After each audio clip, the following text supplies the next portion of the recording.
Bom, pessoal, estamos de volta, né? E na última aula nós falamos sobre os PCs, né? E para fechar, digamos assim, uma palavra final, nós vamos falar sobre o mercado de consoles, né? Primeira coisa, hoje a gente tem três grandes players no mercado, né? Que é o PlayStation, o Xbox e a Nintendo. Ou seja, o PlayStation da Sony, o Xbox da Microsoft, a Nintendo Switch da Nintendo, né? Quando eu desenvolvo um jogo para console, eu começo a ter algumas restrições. Primeira restrição, para cada console eu tenho que ter um kit de desenvolvimento específico do fabricante para aquele console. Opa, como assim? Por exemplo, se eu quero desenvolver para o PlayStation, eu tenho que ter um kit de desenvolvimento cedido pela Sony para desenvolver para o PlayStation. É bem mais complicado. Se eu quero desenvolver para a Nintendo, eu tenho que ter um kit de desenvolvimento da Nintendo. E é muito mais complicado de desenvolver para a Nintendo. Se eu quero desenvolver para Xbox, eu tenho que ter um kit de desenvolvimento de Xbox da Microsoft. Qual é o mais fácil para você desenvolver hoje, começar? É para o Xbox, porque ele é muito similar ao desenvolvimento para o PC. Tá? Então, se você fosse escolher, né, inclusive eu vou começar minha aula falando sobre o Xbox, o mercado de Xbox, para desenvolver para um console hoje, eu escolheria desenvolver para o Xbox, que é mais fácil. Eu que estou começando, querendo fazer meu primeiro jogo, já fiz algum jogo para PC, eu vou utilizar o Xbox. O Xbox, ele é um console hoje que ele tomou uma relevância muito grande porque a Microsoft comprou uma série de estúdios que faziam jogos até para o PlayStation, né? E é um mercado, o Xbox é um mercado de hoje de jogos, né? Enorme. Quando a Microsoft fez o upgrade agora para o Xbox Pass, ela deu uma verdadeira virada no mercado. Hoje, os indies desenvolvem muito para o Xbox. Então você vai, por exemplo, começar a fazer um jogo para console, mas eu queria fazer para o PlayStation, eu queria fazer para o Nintendo. De repente, até para você ter, digamos assim, uma confiança maior dessas outras empresas, muita gente começa fazendo um jogo para o Xbox, porque é mais fácil de fazer. A Microsoft hoje, como eu falei, ela comprou uma série de estúdios e isso está dando assim, um destaque enorme ao Xbox. O Xbox ele começa com o antigo Xbox, né? Depois a gente tem o 360, o Xbox One, né? E esse mercado de títulos, de grandes jogos, tá? E aí tem um ponto que eu queria falar, que você, com a melhoria das placas gráficas, dos chips gráficos, dos componentes gráficos dos consoles, grandes jogos começaram a sair exclusivamente para consoles. Você às vezes não tinha um port, porque é um port, digamos assim, uma versão para PC ou para Mac. A gente ficava só no console, isso foi feito depois aos poucos isso foi modificando. E a característica do jogo de console é que muitos deles têm gráficos extremamente realistas, tá? Porque eles já foram preparados, o chipset gráfico deles, os chips gráficos deles já foram preparados para trabalhar com jogos de alta resolução. Então é importante lembrar que é um tipo de desenvolvimento também muito diferente do PC. Normalmente as grandes desenvolvedoras, as grandes publicadoras, tá? Elas fazem títulos pesados, os AAAs, né? Como Call of Duty, Assassin's Creed, God of War, por exemplo, no caso do PlayStation, o Halo, que era exclusivo do Xbox, né? Então as grandes publicadoras começaram a fazer grandes títulos AAA, eles foram muito focados dentro dos consoles. E o Xbox, claro, obviamente, recebeu esses títulos. Novamente é importante dizer que, por exemplo, as ferramentas que são utilizadas, nós já comentamos sobre os Game Engines, essas coisas todas, por exemplo, como o Unity ou Unreal, são ferramentas utilizadas para desenvolvimento de jogos de console. E também você vai falar de softwares gráficos pesados, como o Maya, ou como, por exemplo, o ZBrush, são softwares que são utilizados para desenvolver jogos para console. É um desenvolvimento muito mais caro. Normalmente um indie, quando começa, nunca faz um jogo para console, porque é um desenvolvimento muito caro. Então ele começa trabalhando com o quê? Com o PC, como eu falei anteriormente. Mas de qualquer maneira, para os indies, durante muito tempo, o Xbox ainda é extremamente amigável, porque o processo de criação de jogo é muito similar com o processo de criação de jogo para o PC. Lembrando que eu comentei lá na aula de smartphone sobre as interfaces, né? O que a gente chama de UI, User Interface. Isso é importante também quando você desenvolve um jogo para smartphone, para PC, tá? E para console, é como é a interatividade do jogador com esses ambientes. Então, um jogo pode funcionar muito bem no PC, mas quando ele é portado para o console, é um desastre. E ao contrário também, você faz um jogo que funciona muito bem com os controles específicos do console, quando é colocado no PC, ele não funciona bem. E smartphone não precisa nem falar, nem pensar, né? Porque às vezes você faz um jogo para PC que é impossível, ou de console que é impossível migrar para smartphone por uma série de questões técnicas. Então, no primeiro console que eu queria comentar nesse primeiro bloco é o Xbox. Se você quer fazer um jogo para console, novamente, eu recomendo começar pelo Xbox, que é mais fácil. É mais fácil você ter acesso aos kits de desenvolvimento da Microsoft, diferente do PlayStation e da Nintendo, beleza? Nesse ponto, eu queria deixar para vocês bem claro que é opção, novamente. Ah, mas eu quero fazer para PlayStation. Então, no próximo bloco, vocês vão entender alguns problemas e algumas dificuldades que vocês podem ter para esse tipo de desenvolvimento. Bom, vou falar sobre o PlayStation. O PlayStation, ele foi um console que, digamos, na época quando foi lançado o PlayStation 1, o principal fator nele, né, que ele, na realidade, o PlayStation 1 era para ser o novo Nintendo. Só que a Nintendo, na época, ela não acreditava em CD-ROM, ela ainda estava muito na pegada de cartucho. E a Sony resolveu lançar o PlayStation 1 e a gente viu que o que aconteceu aí pela história, né? Para desenvolver para o PlayStation, primeiramente você tem que ter, além da licença da própria Sony, você tem que ter um kit que a Sony fornece. Tá? E esse kit, ele é um pouco complexo de ser conseguido, porque você tem que fazer, digamos assim, passar por uma série de exigências que a Sony te faz para você poder utilizar aquele kit para desenvolver o teu jogo no PlayStation. Hoje é um pouco mais fácil, mas antigamente, alguns anos atrás, era muito complicado você fazer isso. Tá? E esse kit hoje, por exemplo, ele pode ser utilizado no Unity, pode ser utilizado no Unreal, para você desenvolver os jogos para o PlayStation. Hoje o PlayStation 5 é o top de linha de consoles da Sony, só que com as mudanças que a gente teve recentemente no mercado, como eu comentei na nossa aula, no nosso bloco anterior, que a Microsoft comprou um monte de estúdios, inclusive de jogos exclusivos do PlayStation, muita coisa está mudando, né? E a própria rede da PlayStation hoje, ela está sendo muito criticada, né, por causa das políticas que ela vem adotando e as políticas que a própria rede da Microsoft está colocando para facilitar a vida dos seus usuários.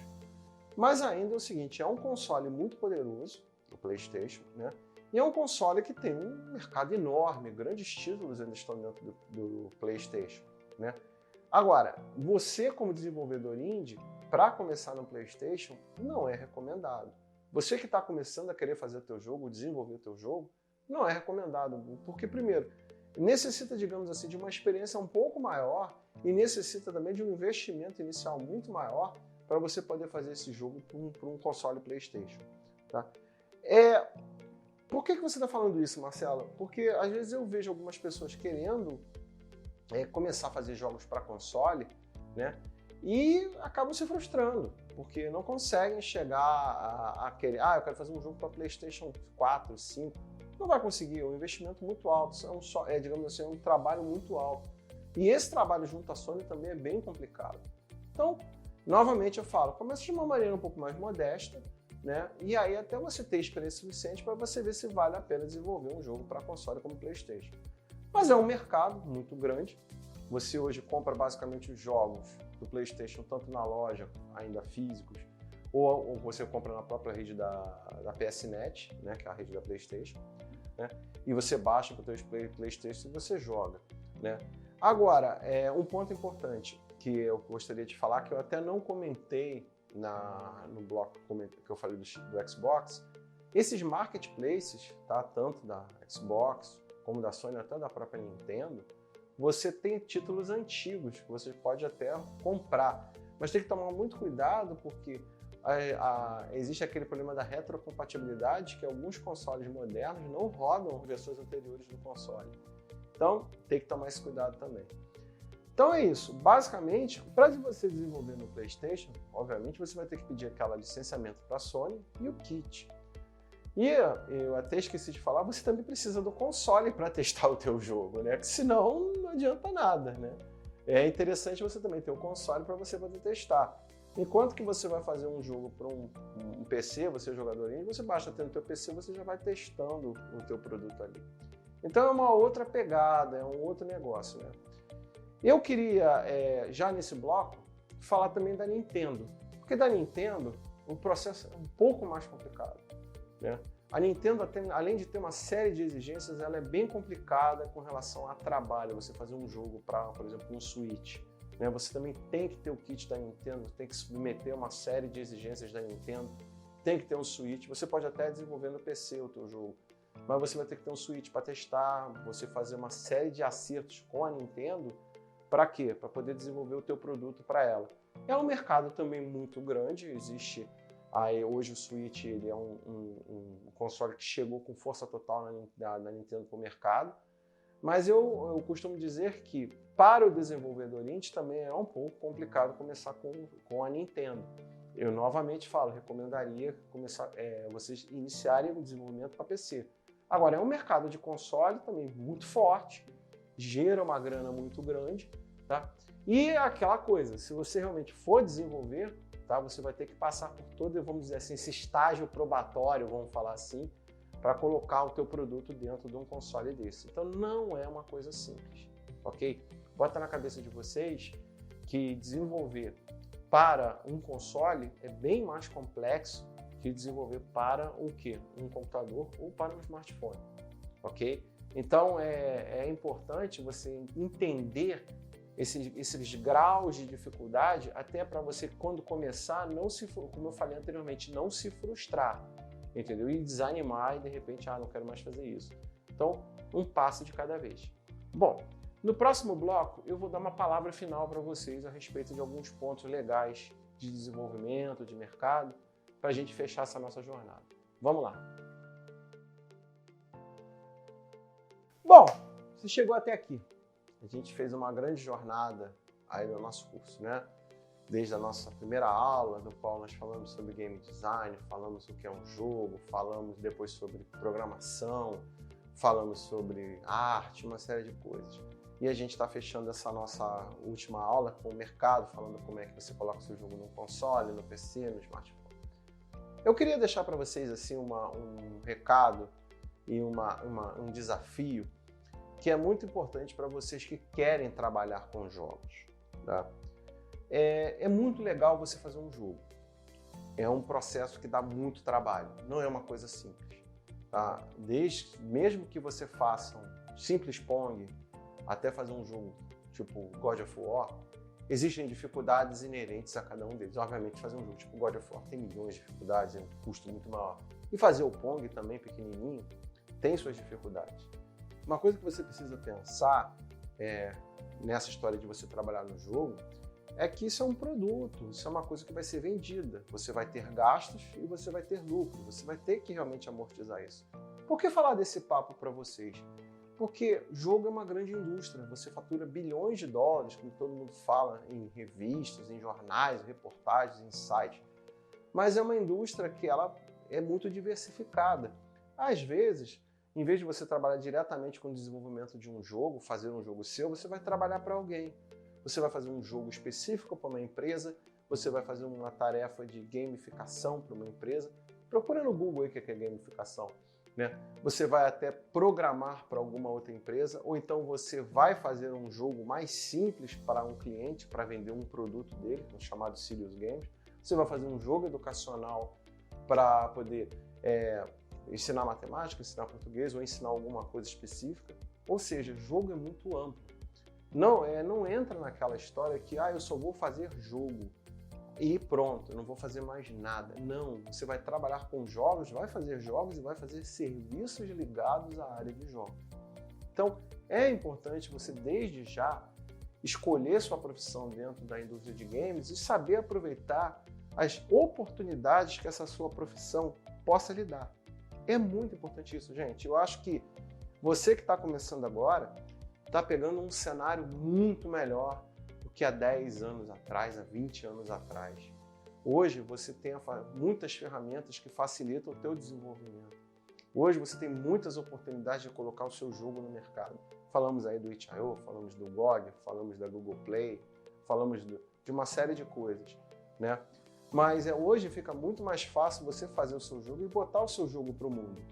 Isso aí antes não era assim, era muito mais complicado. Então você precisa ter a tua cabeça aberta para enxergar essas possibilidades todas. Que fazer o jogo não é só fazer o jogo, é fazer negócio, é fazer uma série de atividades, porque você também pode usar o teu jogo para transformar as pessoas, para educar as pessoas. Tá? Então essa é a minha mensagem final para você que está querendo entrar nessa, pensa assim, como é que eu vou dizer, as infinitas possibilidades que você tem hoje para você trabalhar dentro da indústria de games. Tá? E novamente o que eu falo, não é só ficar lá programando, só fazendo game design, não existe muita coisa que você pode usar esses recursos que você está aprendendo ou que você vai aprender, que eu comentei aqui para vocês, tá? Para trabalhar dentro da indústria de games e atuar em outras indústrias. Eu vou para uma grande empresa, por exemplo, eu usando todos os meus conhecimentos da área de jogo, eu posso, por exemplo, fazer um simulador. E esse simulador ele pode ser um simulador de um submarino, de uma empilhadeira, um simulador de uma fábrica, de um reator, qualquer coisa. Você pode usar tudo aquilo que você aprendeu no desenvolvimento de jogos para poder fazer isso. Tá, uma outra coisa que a gente não comentou, que hoje é uma tendência, são a realidade aumentada e a realidade virtual. Coisas que já estão aí, estão vindo por aí, que também vão revolucionar o mundo dos jogos. Fica ligado nisso, também que eu acho que é importante. Enfim, espero que a nossa jornada tenha agradado vocês, né? A gente não para por aqui, a gente vai continuar ainda, vai ter outras coisas bem legais para vocês aqui no X-Boom. E qualquer coisa, estamos aí, nós vamos nos ver ainda nas nossas masterclasses. Fiquem ligados. Um abraço a todos, muito obrigado.